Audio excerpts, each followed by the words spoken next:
મને પૂછ્યા વગર જોયા જોણ્યા વગર ડાયરેક્ટ મારો નારિયેળ જઈને નદીમાં પધરાયા, તારે હું મેરડી ખીજાવ કે નહીં? કે હું રમકડું થોડી છું, દેવી શક્તિ છું, ગોળા કંથેરનું ચારું છું, અગ્નિનો ઉબારો છું, હાથ ગાલન કદાચ ફેરવી નાખું એ મેરડી. પણ કોના માટે? કોના માટે? કોના માટે? જે ખાલી દેવી શક્તિને કોમ વારી સમજતો એના માટે. કહેશે કે મેલડી નારિયેળ ના છોડો તો હા ના છોડું. કોના માટે? જે કોમ વારી સમજતું હોય, જે મને રોજ રોજ મારી જોડે કોમ કરાવતું હોય, નિવેદ આલીને કોમ કરાવ, આ કોમ કરી દેજે, પેલું કોમ કરી દેજે, પેલાને નડજે, ફલાણાને જજે, પેલાને મૂઠ મારજે, મારી કદાચ શક્તિનો દુરુપયોગ જે કરતો હોય એવા વ્યક્તિનું એક નારિયેળ ના છોડું. અને પણ જો મારા વાલા ભક્તો હોય અને મને પ્રેમથી હેતથી ચાહતા હોય અને કોઈ માનતા બાધા ભૂલી જાય ને તો હું મેલડી એમ કહું, જા તારા 1000 નારિયેળ છોડી દીધા. એક નહીં 1000 નારિયેળ છોડી દઉં, એક નહીં 1000 ભૂલ માફ કરી દઉં. પણ કોના માટે? જે વાલથી પ્રેમથી હેતથી ભક્તિ કરે છે, માં કરીને માં મોને છે ને, જે કોઈ સ્વાર્થથી ભક્તિ નથી કરતું ને એના માટે કોઈ મારે હિસાબ નથી રાખવા. તમારી પેઢીઓ, તમારી માતાઓ એ જ કહેવા માંગે છે. પણ જો એની જોડે કદાચ દીવા કરી અને એને વાંગરી કરીને કદાચ મેણું મારીને જો કોમ કરાવશો, કોમ તો કદાચ કરી લેશે પણ ગુનો થશે. અને નારિયેળ બારિયેળ ભૂલી જાય ને તો અડધી રાતે ઉઠાડીને કહે છે કે દીકરા એ દાર તો મને વાંગરી કરીને મેણું મારીને કહેતો તો ચો જઈ મારી માતા, આટલા વર્ષથી તારા દીવા કરું છું. તારે માતાઓ એક નારિયેળ ના છોડે. ચરબી કરી હોય એટલે, એની જોડે વાંગરી કરી હોય એટલે, પણ ભાવથી હેતથી દેન્યતા ગરીબ થઈ એના દીકરા સમજી અને એના કાલાવાલા કરો ને. અને કદાચ કોઈ નારિયેળ ભૂલી જાવ, કોઈ માનતા બાધા ભૂલી જાવ ને, કોઈ મોડવાર મોનેલા હોય, કોઈ વસ્તુ મોનેલી હોય અને કદાચ કોઈ કારણોસર ભૂલી જાવ ને તોય હું મેલડી છોડી દઉં 1000 વખત. હું ના પકડી રાખું. આ તો બધાને ડર છે સમાજમાં. આ બધાને એક મગજમાં ગ્રંથિ ગાળ દીધી કે મેલડી છોડે નહીં. અરે એક નહીં 1000 નારિયેળ નહીં, 1 લાખ નારિયેળ ટ્રક ભરીને નારિયેળ હોય ને બાકીના તો એમ કહી દો, જા દીકરા હું નારિયેળની ભૂખી નથી.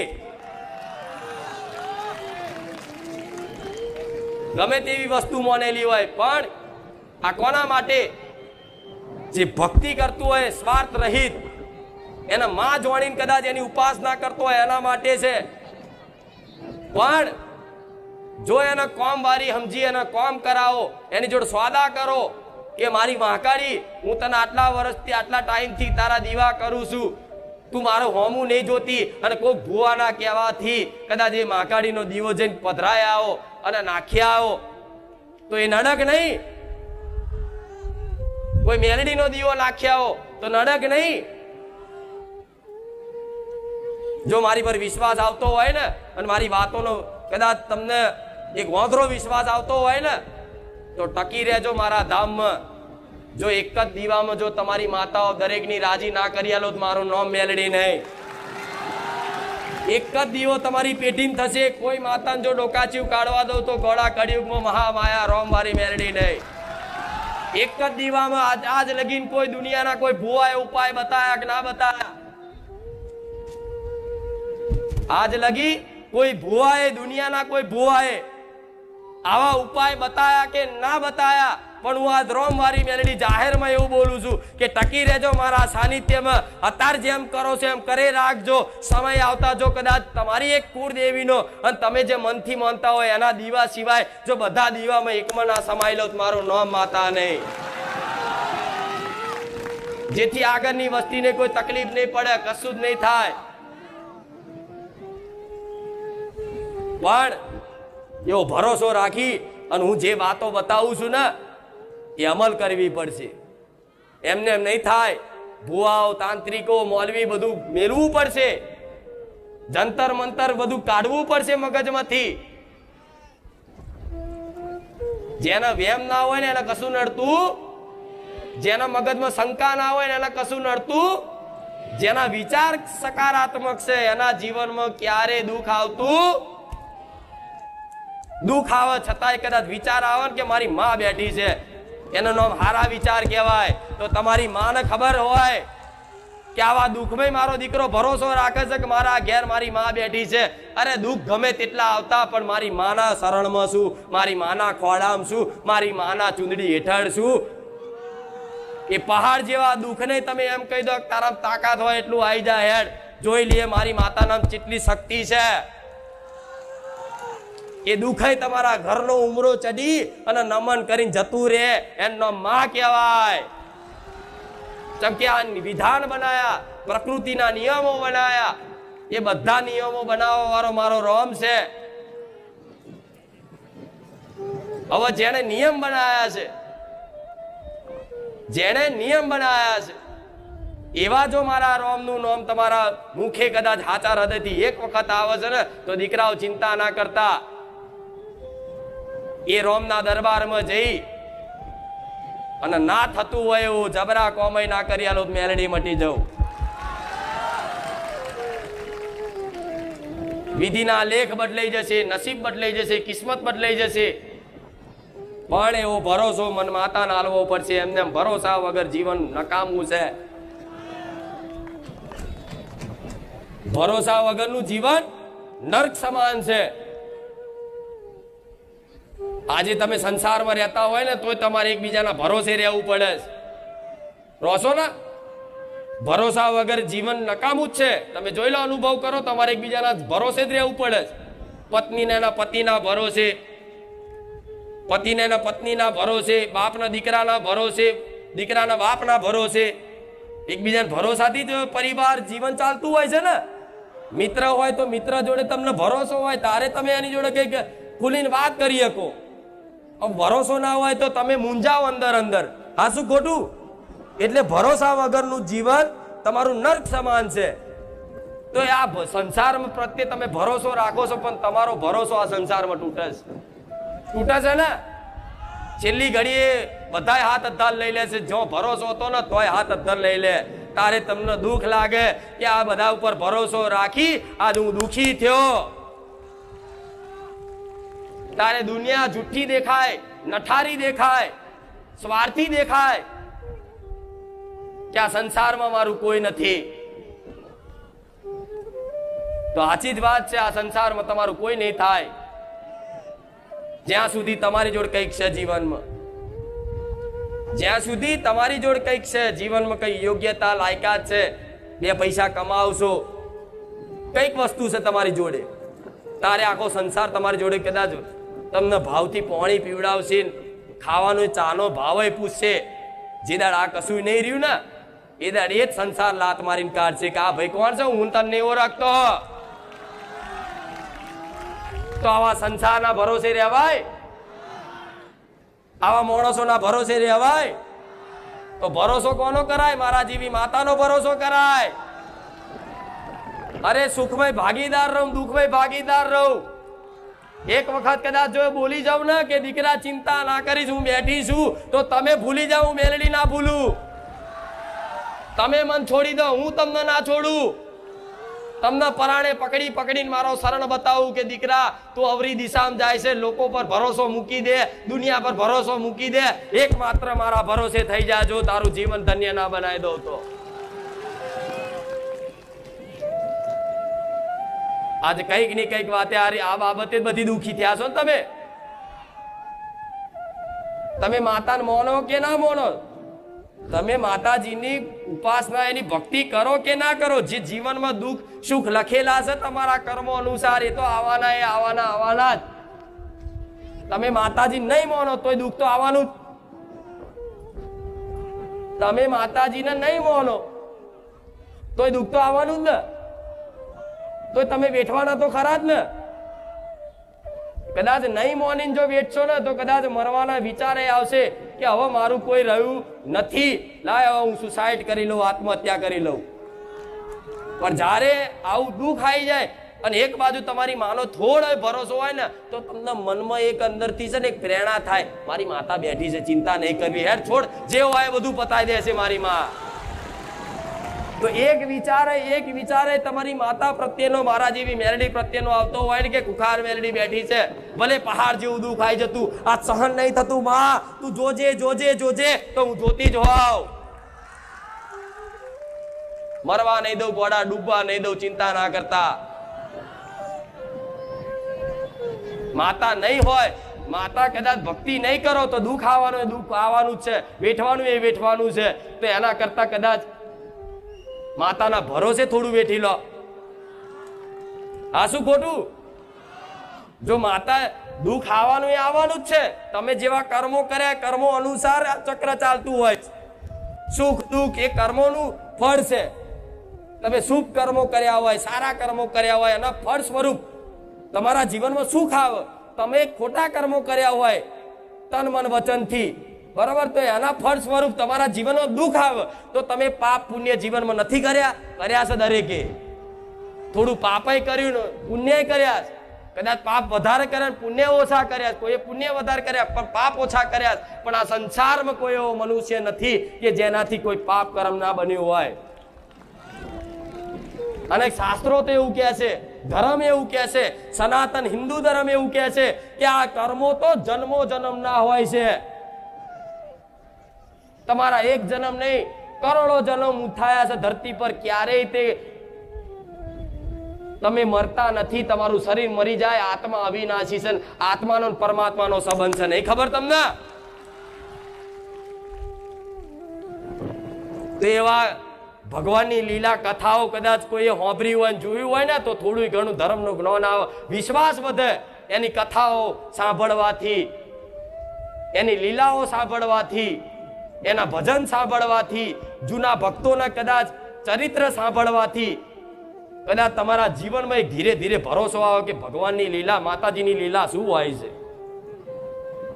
અને એ ભક્તોના અનુભવથી તમે અનુમાન કરો ને, ખાલી સ્વીકાર કરો ને, તો તમને ભરોસો એવો આવે કે જો આવા મોટા મોટા જબરા દુષ્ટોનો કદાચ ઉદ્ધાર કરી દીધો ભગવાને, તો અમારો કેમ નહીં થાય? અમારું ભલું કેમ નહીં થાય? અમને સુખ ચમ નહીં આવે? જાણો છો ને બધી વાતો? જેસલ જાડેજા, કચ્છનો કાળુનો નાગ, કેટલા પાપ કર્યા છતાંય તેણે છેલ્લે પોકાર કર્યો ને, તારે ભગવાને કદાચ એને મોક્ષ આલ્યો. આજે એની સમાધિ પૂજાય છે. પણ જેણે એક વખતે તે નાભીથી કરેલા પાપને પોકારે ને, પોતાની કુળદેવી સમક્ષ કે મારા જેવી મેલડી સમક્ષ કે ભગવાનની સમક્ષ, તમે જેને માનતા હોય એની સમક્ષ જઈ અને બસ એક અંદરથી એક પસ્તાવો પેદા કરે અને રોઈ જાય ને કે માં, આજ લગીને આવા ગુના થયા, પણ હવે મારે માં કોઈ પાપ ના થાય, એની સંભાળ રાખજે. તો એક વખત ભગવાન બધા પાપ માફ કરી દે. તમારા દુઃખોનું કારણ શું? તમારા જીવનમાં કરેલા પાપ કર્મ એ તમારા દુઃખોનું કારણ ઊભું થાય છે. બીજી બધી વસ્તુ તો નિમિત્ત બને, ગ્રહો નિમિત્ત બને, દેવ નિમિત્ત બને, ભૂત નિમિત્ત બને, ચુડેલ નિમિત્ત બને. કશું ગોડા જો કદાચ કહારા કર્મો હોય ને, તો કોઈ પિતૃ દોષય નહીં નડતો, કોઈ ભૂમિકાના દેવાય નહીં નડતા, કોઈ પેઢીઓની માતા નહીં નડતી, કોઈ કશું જ નડતું નથી. પણ આજ કદાચ તમારું દુઃખ આવવાનું હોય ને, અને દુઃખ વેઠવાનું હોય ને તમારા કર્મો અનુસાર, એટલે શું કરે? એ દુઃખનો સમયગાળો જેટલો વેઠવાનો લખ્યો હોય ને એટલો વેઠવો જ પડે. એટલે દુઃખ આવે ને એટલે માણસ શું કરે? એ સુખી થવા માટે જાત જાતની વસ્તુ કરે, જાત જાતનું જગ્યાએ જાય, જોવડાવે, વારણ કારણ કરાવે, વિધિ કરાવે, કંઈક કરતા દુઃખ જતું રહે, દુઃખ જતું રહે. પણ દુઃખ તો છે ને, જો લગીન તમારો સમય નહીં બને ને, જો લગીન તમારો અંતર આત્માથી પસ્તાવો નહીં થાય ને, તો લગીન દુનિયાના કોઈ ભગવાન જો કદાચ તમને સુખી કરત, મન માતાને કહેજો. કોઈ ચમત્કારની આશાએ નહીં બેહી રહેવાનું કે કોઈ જંતર મંતર કરી આલે અને કોઈ વસ્તુ કોક આપી દે, કોઈ માથેથી નારિયેળ વારી દે, કોઈ લીંબુ વારી દે, તમે સુખી થઈ જશો. ગોળા આમાં તો આખો સમાજ એક દુઃખી થઈ ગયો, ઉપરથી વધુ ગુમાયું. આ શું ખોટું? અરે કોઈનામાં એવી શક્તિ નહીં, કોઈ મનુષ્ય એવો પેદા નહીં થયો કે કોઈ હાથ મૂકવાથી બધા ભલું થઈ જાય. કોઈ જંતર મંતર ઘેર હાલવાથી, કોઈ વસ્તુ હાલવાથી, કોઈ લીંબુ વારવાથી, કોઈ નારિયેળ વારવાથી કશું સારું થતું? એ બધું અનુભવ કર્યો છતાંય કદાચ જો આ મારી વાત ન માનો ને, તો જીવન તમારું બેકાર છે. ભગવાનના બનાયેલા વિધાન કામ કરે, વિધાનનો ઓળખો કે જેણે જેવું કર્મ કર્યું એવું ધરતી પર એને ફળ પ્રાપ્ત થાય. તમે જેવું કદાચ વૃક્ષ રોપ્યું હોય એવો જ ફળ આવે. હવે તમે બાવરિયા રોપ્યા છે અને કેરી ખાવી ચોથી મળે. આ શું ખોટું? રોપ્યા છે બાવરિયા અને કે માં કેરી ખવડે ચોથી ખવડાવું. પછી મારે કોઈ બહાર બજારમાં મળતી એ કેરી લાઈન ખવડાવી પડે કે લે ત્યાં તો આંબો રોપ્યો નહીં પણ મારા દીકરાએ આંબો રોપ્યો ને ત્યાંની એના વૃક્ષ ઉપર બહુ કેરી છે લઈ જાઓ. તો આ મારા દીકરાનું ભક્તિનું વૃક્ષ રોપેલું છે, આ તમે બધા કેરીઓ ખાવશો. આ શું ખોટું? તો બધી શંકાઓ કાઢ નાખશો ને તારે શુદ્ધ ભક્તિ પેદા થશે, તારે હૃદયથી દિલથી ભક્તિ થશે. આ બધી શંકાઓ કાઢ નાખો તો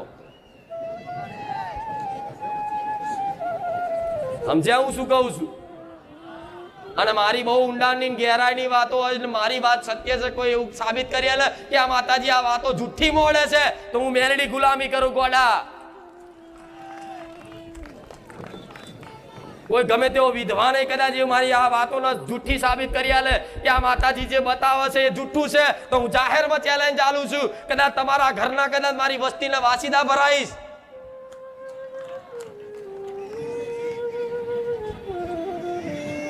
મારે એક જગાડવા છે તમને.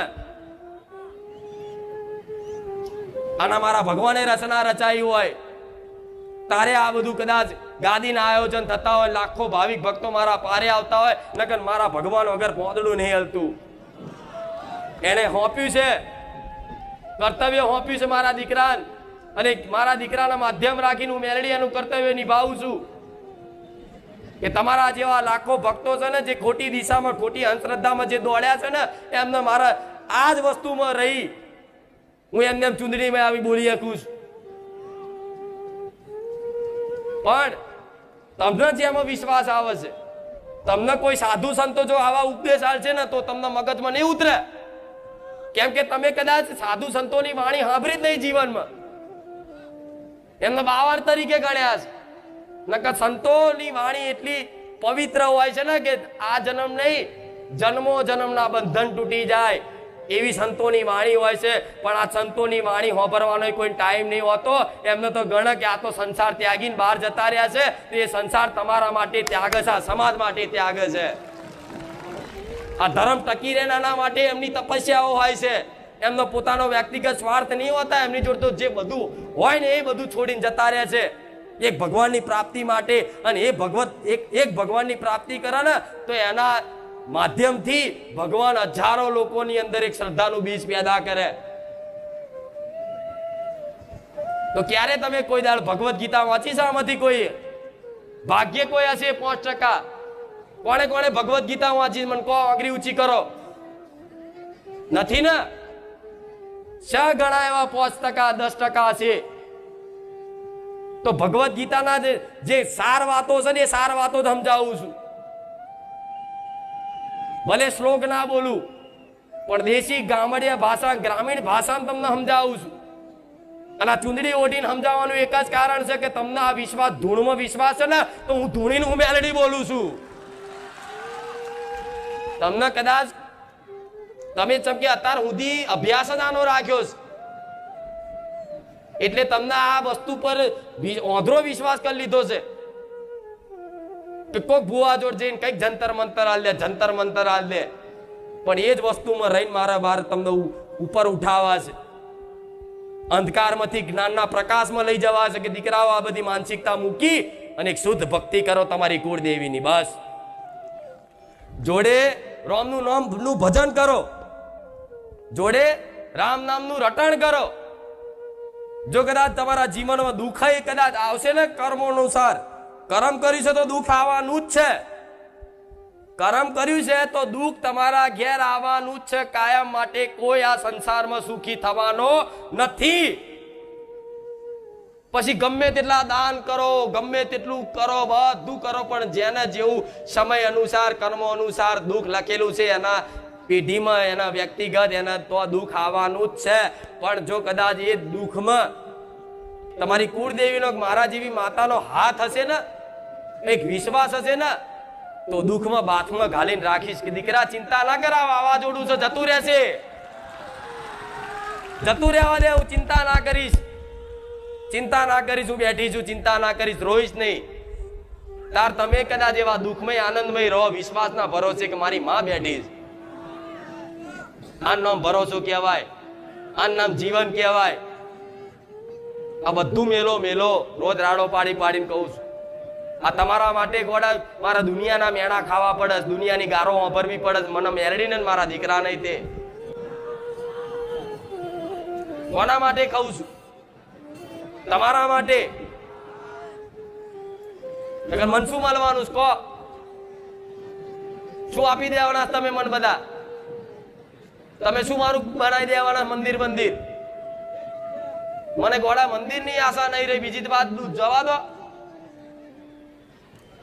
રોજ જગાડવાનો પ્રયાસ એટલે કરું છું કે રોજ આવો છો ને, અહીં હોનાની ખોળ પડી જોડે લેડો લૂંટવા. હા છે લઈ જાઓ. એક કૃપાની ખોણ છે, લઈ જાઓ, જેટલી લઈ જાઓ એટલી લઈ જાઓ. ડબલા ભરી ભરીને, ડોલો ભરી ભરીને, ટેન્કર ભરી ભરીને લઈ જાઓ. તમે તમારા ઘેર તલાવ બનાવજો, અહીંથી લઈ જઈ. હું ખાલી નહીં થવા દે, હું તો સમુંદર છું.